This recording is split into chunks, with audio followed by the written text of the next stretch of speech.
You are watching an Al Bear review. Cue the music.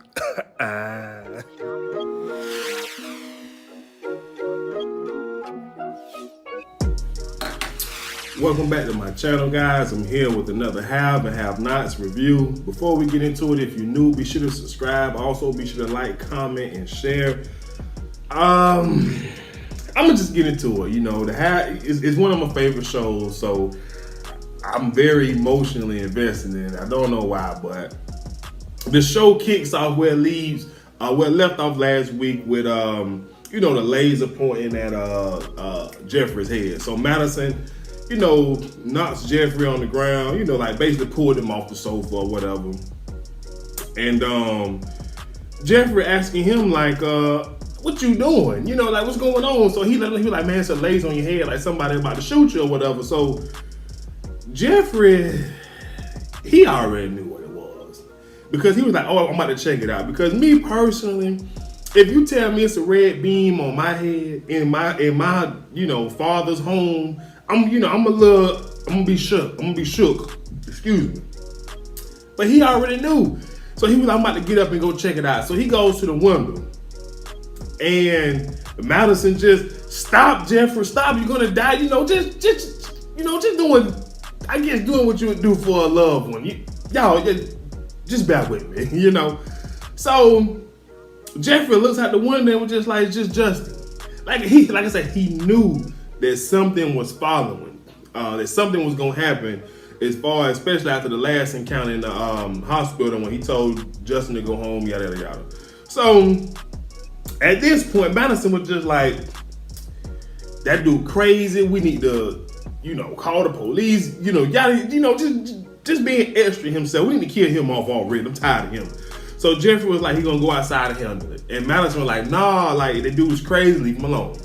Now, to wrap up the conversation that Justin and Jeffery had once Jeffery went outside, basically, Justin told Jeffery that, his life would be nothing if he's not in it. And he's not gonna let Madison have Jeffery. That's basically what the conversation was, right, guys? So, I'm just sick of it. I am. And if you are a fan of this show, you cannot tell me that you are not tired of Justin and Jeffery and now Madison. Like, it's just becoming a little bit too much. So Jeffery goes back inside and Madison was like, we need to get restraining orders, call the police. And Jeffrey's just fed up to the point he was like, okay, we can do that tomorrow. I don't really care if you call the police. I'm just trying to go to bed. And I guess for me, this scene just pissed me off because, hey, like I said, it was almost as if Jeffery was waiting on Justin to show up. That's number one. Then when he did, and Madison, reacted, I think appropriately. I mean, he seen a red dot on your head. I mean, like, how you want him to react? So he knocks you down, and then you go have a conversation with Justin that you keep saying the same thing to him. Leave me alone, leave me alone, leave me alone. And he keeps saying the same thing to you. No, come home with me. My life will mean nothing without you. I love you. And I'm just sick of it. It just feel like we're running in circles with this storyline. And it's just, it getting on my nerves. So moving on, Candace, she goes to meet up with Mitch. Basically, she lets Mitch know she needs some money, right? And the money that she needs, he cannot give it to her. So she goes on to tell him about the money that's in Benny's account, the $8 million, and basically, she needs Mitch because she believes that Benny is on edge of, giving her the money or signing whatever document so she can get the money. She needs, Mitch to, push him over the edge to give her the money. And she told Mitch that, if you get him to sign me, give me the money, I'll bring him up a couple $100,000, right? So in the process of her explaining, where his money come from, and Mitch kind of like, oh, so this is Jim Cryer's money. And so she goes on to tell Candace, he goes on to tell Candace, like, look, this money is the reason why your brother was stabbed and was in the hospital because Jim hired somebody to send a message to him. And so now Candace is just like, you know what? I'm going to handle Jim because he a punk. I done handled it multiple times. You handle my brother, and let's come together and get this thing done. So that was pretty much that. You know what I'm saying? But then, you know, they had to throw this in there when, you know, Candace left, Mitch's cousin, you know, came up to him and was just like, who was that? You know, grandma don't want those type of people in our environment. And Mitch just goes like, look, that's Candace. And the brother is fascinated once he finds out that's Candace. And now he want to smash. And he was like, man, can you put me down? And Mitch was just like, man, you never been with a black girl, have you? He said no. Well, he didn't say no. He said no, you know, with his facial expression. Mitch told him, like, hey, look here, dog. You know, you get you a black one, you know, you got to up your game, dog. You can't just, you know, be coming in there half stabbing. So, anyways, so Mitch just tell Cuz, like, look, we're going to be more friendly around here. Y'all be nice. We trying to get money from any and everybody. And I agree. But the question is, you know what? The end of the show. I'm going to say that for the end of the show. So anyways, moving on. Oh, man, I got this. Veronica was in the kitchen. She went and put on her little oven mix to where she won't get burned, and she picked up them grits. She was walking so gracefully and unbothered, I may add, through the house and up the stairs. It was as if she was walking on clouds with a pot of hot grits in her hand. And she got upstairs. And she sat the grits down. And, you know, she took the little mitts off, you know. And SK was in the bed sleeping. So she went over and pulled the covers back. Yeah, pulled the covers back. Then she proceeded to pick the grits back up once she put back on her mitts. And this nigga woke up. And I said, God damn, Tyler, God damn. Like, man, Tyler had this thing. Look here. He had me. He had me. He had me because the way that she was carrying herself, how unbothered she was and what she was about to do. She said, I told you to leave my house. You must be done forgot who you know who I am. So he wakes up, he sees that she's about to pour the grits on him.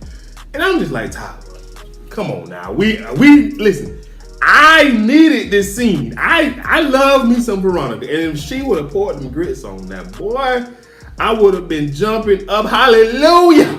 Listen, I just like, it would have been great TV, but he woke up, they go back and forth. She tell him to get out, and that she want her jewelry back because, you know, she knows that he stole it. So, you know, that was pretty much that. You know, then she goes to bed saying that her sheets smell like breast milk because he a little boy. She need a man. But I was just like, God damn, Tyler. Do you know how happy I would have? And I know it's wrong because I'm a man. I don't want no one pouring no grits on me, but it's TV, y'all. It's TV. Let her put them grits on that boy. She done, and especially after the fact, she used a whole bag of grits. She ain't just pour a little bit in there. She used the whole bag. Like, come on now. So anyways, moving on, we get a scene at Sarah's house. And, you know, Sarah, the little lawyer who helped Jim White, begging for some money and some pills. The junkie trying to do drugs. So she go and get him some pills and, he take them and then he go in the bathroom. I don't know what he was doing in the bathroom. But as he was in the bathroom, the DA knocks on the door. I don't really know his name, care about his name. But basically he asked, you know, does she have the bullets? And she said, no, she has white crier. And long story short, the DA was like, look, I cannot take him in because the Malones want him killed. And so he tells the officer that came in with him to arrest her. And she said, you can't arrest him. He has cocaine in his pocket. This helping her put some cocaine on White. I didn't have a problem with it. You know, I did it because White is supposed to be dead. You know what I'm saying? But Wyatt reaches in his pocket. He was like, so you mean to tell me you put coke on me? I could have been getting high this whole time? While the DA and the officer standing right there, I was just like, look, the junkiness, look, Tyler, look, Wyatt, Jeffrey, all of them, we got to figure out what to do with them. So I'm sick of it, but long story short, Sarah, she talked to DA into giving her extra 24 hours to get the whatever from Jim, to get the bullets or get a confession, and basically she was trying to push up on him, and she was willing to sleep with him to get these extra 24 hours now. And he gave it to her. And I was just like, well, she better leave. Like, she better run. Like, Sarah on the run. And like, because Jim, you ain't going to get Jim. Just leave. Go to Mexico, Europe. Use your passport, girl.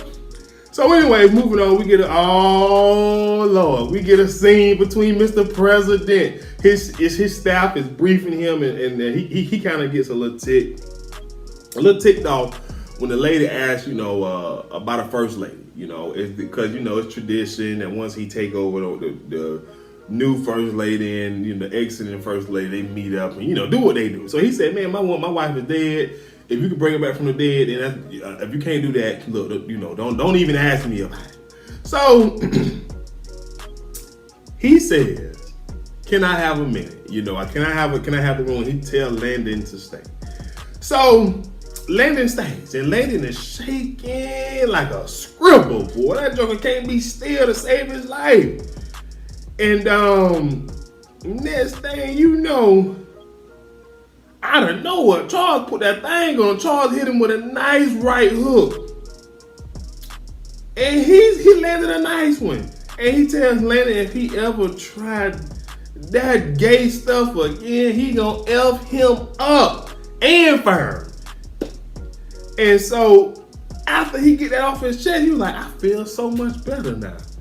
You can go, Landon. And as Landon leaves, he tells Landon like, hey bro, your tire look crooked, fix that. Now in this moment, what I was thinking was, this man and Candace are made for each other, because she do that same stuff. She flip out on you, and once she get out her system, she good. So now I completely understand that, A, we about to have a gangster in the White House on the haves and have-nots. And 2, him and Candace are more similar than anybody. They more alike than what we thought. I agree with that. So moving on, we have Veronica's house. The doorbell rings, and she calls for her maid to answer the door. So the maid comes, and the maid was like, look, I ain't answering the door. I got something for you. So she handed Veronica an envelope. Basically, she suing Veronica for a hostile working environment. Veronica ain't even taking it serious. And the maid was just like, the people who, treat the worst, that you feel like don't know nothing, got all the power, because, we know a lot of secrets and we can bring you down. Veronica ain't worried about that. You a peasant to Veronica. And I hate to say it like this, the maid is correct. But we talking about Veronica. You gonna die. You go through with this lawsuit or try to snitch to the police, but you gonna die. I think she dead anyway. So anyway, that's neither here nor there. So the maid leaves, and she proceeds to go out the front door. Veronica said, hey, heifer, if you don't take your behind the back door, don't go out the front door of my house. And I was just like, well, Veronica is something. Like, oh my goodness. Like, I know I shouldn't be intrigued, but I am. And I felt so guilty about it, because I wasn't like, don't go out the front door. Heifer, go out the back door. And I was just like, Veronica real. She a G. I ain't gonna be she a G. But anyway, the lady went out the front door. She ain't care nothing about that, right? So as she went out, these two older lady and a young lady, they proceeded to come in, and I don't even remember this happening, but apparently Veronica said she wanted to help out a foster kid or whatever, and so the woman brings a white girl, right? And basically let Veronica know, like, hey, remember you said you want the, boom boom, here's, Carol or whatever, Karen and whatever her name, she's going to be a pharmacist. And the girl was just like, yeah, but this is a nice home, Miss Harrington. Veronica say, well, sorry, because this is the last time you'll be seeing it. Hey, so I'm watching, I'm just like, now what is, now, I don't know who writes, I'm going to give Tyler the credit. He writes one hell of a script for Veronica. I love it. So the lady was just like, what do you mean? Veronica said, take back Becky and bring me a black girl. And I just said, I was like, no, she didn't. Boy, this help for him. Hey, then the woman says, if I have to pull this young lady back and, it's going to, disqualify you from my program. Veronica said, then my money gonna be disqualified from your program. So take her back, and you won't get this check unless you bring me a Negro. Veronica said, take Becky with the bad hair back. And I was just like, I don't know what this scene had to do with the show, but boy, I love when Veronica just nut up on somebody, man. I do. Because, it, you know, for me, it just be entertaining. So, anyways, moving on, because, I can spend all day talking about Veronica, man. She is like I said, she a gangster, man. She a G. She really about what she be saying. So, anyways, moving on, David is, he wakes up and walking around, and Madison come to see David so he can snitch on Justin. That's all it was. And then once he snitched and told David what happened, Justin with the laser, he exaggerated the truth, said the boy had a gun with a laser on it and he was about to bang Jeffery. So now he's concerned because he don't want David to tell Jeffery that he told him. Well, then if you don't, well, look here, man. You ain't one of us. You know, but you can't do that. You can't tell us something and don't think we ain't about to throw you under the bus. You ain't one of us. Come on now. Oh man, I'm joking, man. But he is really, he really don't want Jeffery to find out that he told his dad. So whatever. So he tells him to leave. He calls Jim and tells Jim, he got a message for somebody named Benji. Excuse me. So they can come and handle this guy who been messing with his son. So moving on, we get a quick scene where Jim shows up to Sarah's place asking and looking for Wyatt, and he gets her to crack about, saying that Wyatt is with the DA in custody or whatever the case is. But I really didn't get the point of the scene. Like, why did he even go see her? You know what I'm saying? Now was this an attempt for her to get him to admit something? I just don't know. It was just a pointless scene. But then we ended the show with this. I told y'all last week it would have been, let me just get to it. Hannah go check up on Benny.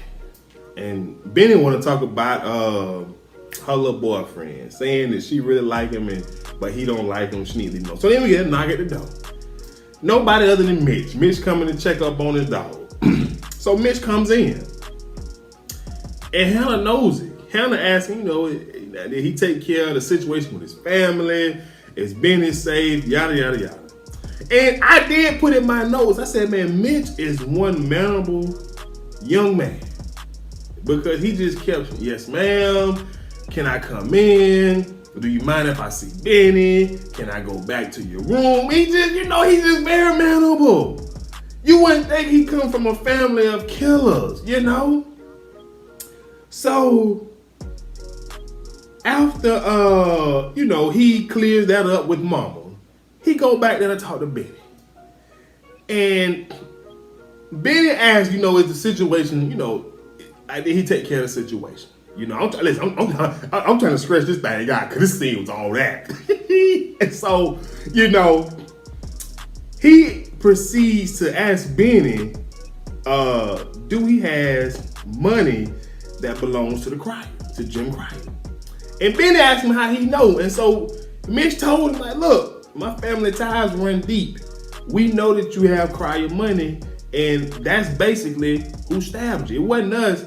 He sent somebody after you to send you a warning about he want his money. And all of a sudden, Hannah comes in. And she said, what did you say? And I said, thank you, Jesus. Thank you, Lord Almighty, for the one time Hannah being nosy, it entertained me. She finally has found out that, and listen, I told y'all last week, it would have been a better storyline if, Hannah was the one attacked and she, but you know what? I'm glad she done found out, because I can't wait till she pull up to the Crier resident, cuss out Cat. I skipped over the scene when Catherine went to go see the little, her little boy toy, talking about something she gonna take care of him and all that kind of stuff. We don't even care about that. You feel me? I skipped over that. But I can't wait. Hannah gonna walk up in there like she Candace Young. And you know what? The preview, the previews for the next episode, her and Candace, they're together. So maybe we can get a little mama daughter action and knocking them cryers out, cussing them out or something. I was just like, yes. I was so happy to see. Like I said, I can't stand him. But the one time she was eavesdropping, I said, yes, Lord, yes. I'm happy she found out. Because now, hey, everything off the table. You done tried to kill you tried to cover up your son, almost killing my son. Then your wife paid for him to go to the hospital so I wouldn't press charges. Now you try to kill him again for something my son didn't do. Hey, boy, I can't wait next week, guys. Hey, I'm all in. Like I say, it's 2 storylines we need to get rid of. Jeffrey, Madison, and the junkie with White. I don't care about that, but you know what, guys? That's all I have. Be sure to subscribe, like, comment, and share. And I'll see you guys next time. I'm out. Peace.